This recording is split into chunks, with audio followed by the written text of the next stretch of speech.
Ce vendredi 20 septembre 2024, la présidente de la Commission européenne, Ursula von der Leyen, s'est rendue en Ukraine.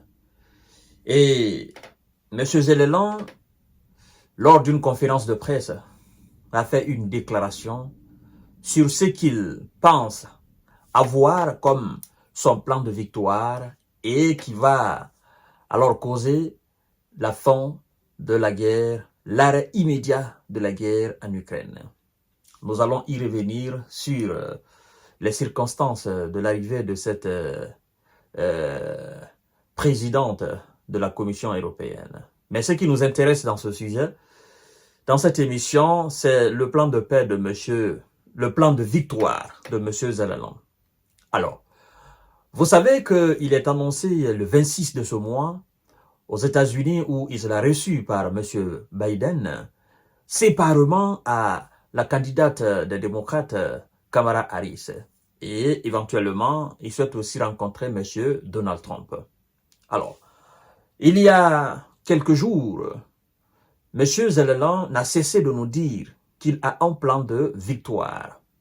Quand la Russie a procédé à ces bombardements, des bombardements groupés sur la ville de Poltava, et bien avant même cela, à quelques jours, il avait commencé à murmurer cela dans les oreilles des Occidentaux en disant qu'il a un plan de victoire.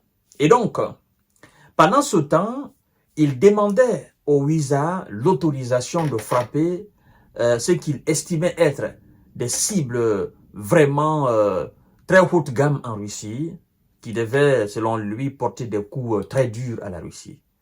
Et donc, les États-Unis lui ont posé la question de savoir, mais tu dis que tu as un plan de victoire et tu veux l'autorisation pour que tu puisses frapper les cibles de haute gamme en Russie. Bon, dis-nous d'abord explicitement, dis-nous pourquoi tu veux les frapper et mentionne sur le papier quels sont les sites, quelles sont les cibles que tu souhaites atteindre. Et donc, à partir de là, moi je me suis dit, le plan de victoire de M. Zelensky inclut effectivement des frappes sur des sites de haute gamme sur le territoire russe. Parce que les États-Unis disent, il faut que tu sois très clair, précis dans ton plan de victoire, mais aussi tu nous expliques le pourquoi tu veux forcément frapper des cibles très haute gamme sur le territoire russe avec nos missiles. Le pourquoi. Ça, c'est deux questions très importantes, très précises et très stratégiques. Mais puisque qui parle de Zelensky parle de Biden, Zelensky ne peut absolument rien initier sans qu'il ne soit soufflé dans ses oreilles par l'administration Biden. Moi, je me dis que tous ces tralala sont déjà préparés en amont. D'accord? Et qu'on est en train de vivre là, assister à une mise en scène. Les Wizards ont compris qu'ils ont perdu sur le terrain. Ils ont compris qu'ils ne peuvent absolument rien faire maintenant. Le temps presse.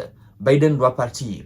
Et c'est une défaite cuisante pour Biden. Donc, il a besoin de sauver la face. Alors, dans ce plan de victoire de M. Zelensky, du moins, même s'il ne l'a pas encore dévoilé, et il dit d'ailleurs aujourd'hui que, s'il vous plaît, partagez la vidéo dans tous les groupes possibles, c'est très important, je vous en prie. Il dit aujourd'hui d'ailleurs que j'espère vraiment qu'il soutiendra ce plan, parlant de M. Biden. Il dit son plan se fonde sur des décisions rapides de ses partenaires, devant être prises entre octobre et décembre, a déclaré M. Zelensky lors d'une conférence de presse à Kiev à l'occasion de la visite de la présidente de la Commission européenne, Ursula von der Leyen. Vous comprenez? Il dit, je souhaite vraiment que M. Biden va soutenir ce plan de victoire. Alors, il continue en disant ceci, dans ce cas, nous pensons que ce plan marchera, a précisé M. Zelensky. Il a annoncé récemment la préparation de ce plan de victoire après 2 ans et demi, n'est-ce pas, de guerre en Ukraine. Mais il ne l'a jamais dévoilé. Vous comprenez? Alors, on nous informe qu'il sera reçu le 26 septembre là, 2024 à la Maison Blanche. Alors, M. Zelensky a par ailleurs indiqué souhaiter comprendre la vision de la guerre en Ukraine de Donald Trump, candidat républicain, dont une éventuelle victoire pourrait saper le soutien militaire américain crucial pour Kiev. Il dit, je cite, « Je veux comprendre comment il le voit », parlant de M. Donald Trump, et parlant aussi de la situation de guerre dans son pays. Vous comprenez? Voilà. Et il prévoit aussi souhaiter M. Donald Trump. Parce que les collaborateurs de M. Donald Trump ont laissé entendre qu'en cas de victoire de M. Donald Trump, les aides de l'Amérique seront utilisées pour mettre pression sur M. Zelensky afin d'arrêter la guerre. Alors, il va rencontrer M. Biden pour lui présenter son plan de victoire. Après, il va rencontrer la dame Kamala Harris, candidate démocrate, pour la présenter son plan de victoire. Et certainement, il va rencontrer aussi M. Donald Trump pour essayer non seulement de comprendre la vision de la guerre de ce dernier, mais aussi essayer de lui soumettre ce qu'il appelle son plan de victoire. Mais il oublie que M. Donald Trump lui-même a son plan de victoire. Quand je dis plan de victoire, il a son plan de victoire sur le plan de Biden. Parce que Donald Trump qui dit, une fois à la Maison Blanche, je n'aurai même pas besoin de 24 heures, avant même que je ne mette pied, je ne remette pied dans la Maison Blanche, parce qu'il a été, avant que je ne remette pied à la Maison Blanche, je vais régler cela par un coup de téléphone. Donc, ça veut dire que ça sera la victoire de Donald Trump sur, effectivement, M. Biden. Et donc, M. Zelensky, certainement, avec Biden, ils ont compris quelque chose. Et ils veulent l'anticiper. Mais Donald Trump ne l'entend pas de ses oreilles-là. Parce que Donald Trump veut utiliser, n'est-ce pas, la mise en fond de cette guerre en Ukraine comme, effectivement, un trophée.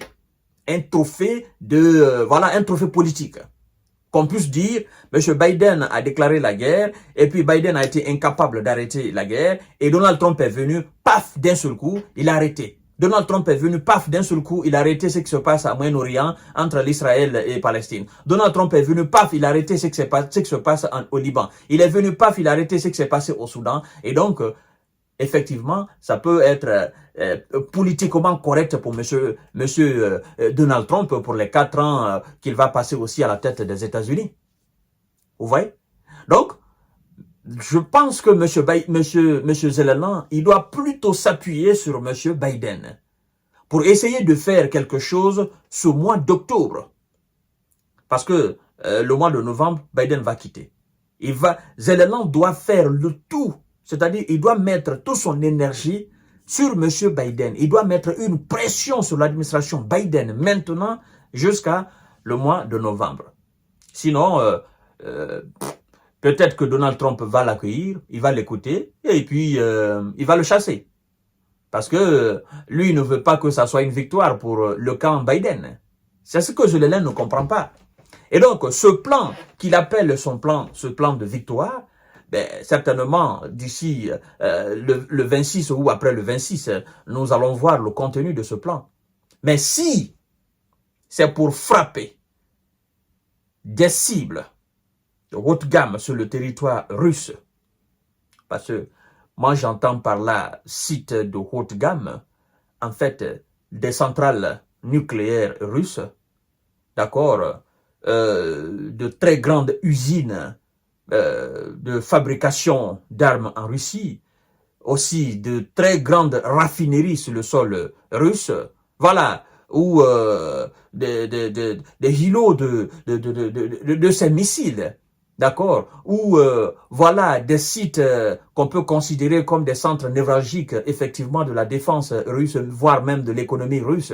Et donc, M. Zellelan, je pense peut-être qu'il a tout ça dans son plan. Mais si il s'agit de ces sites-là, je crois que son plan de paix ne va pas, son plan de victoire ne va pas aboutir. Parce que M. Biden et son administration verront cela comme si c'est carrément là un déclenchement de G mondial. Ils ne vont jamais l'accepter. À un mois déjà de l'élection présidentielle aux États-Unis. En fait, tout ce qui est escalade, Biden ne va pas l'accepter à un mois des élections présidentielles américaines. Tout ce qui est escalade. Kamala Harris ne va pas accepter. Parce qu'elle aspire à gouverner les États-Unis. Elle n'aspire pas à devenir une présidente qui sera là encore au lieu de répondre aux aspirations du peuple américain, mais plutôt qui sera là engagée dans une véritable jet mondiale avec la Russie. Et donc, elle ne veut pas d'escalade. Elle veut être une présidente correcte. D'accord? Peut-être qu'il va continuer à soutenir d'une manière ou d'une autre M. Zellelan, mais pas plus. Vous voyez? Donc, dans tous ces cas, c'est M. Zellelan qui perd. C'est lui qui perd son pays, c'est lui qui perd tout. Donc, à tout à l'heure pour notre série d'informations de décortiquage. Nous allons voir le 26, c'est ce qu'il va peut-être... Ils vont dévoiler clairement son plan de victoire. Mais moi, je pense que c'est voué déjà en échec avant même que ça ne soit dévoilé au grand public. Merci beaucoup.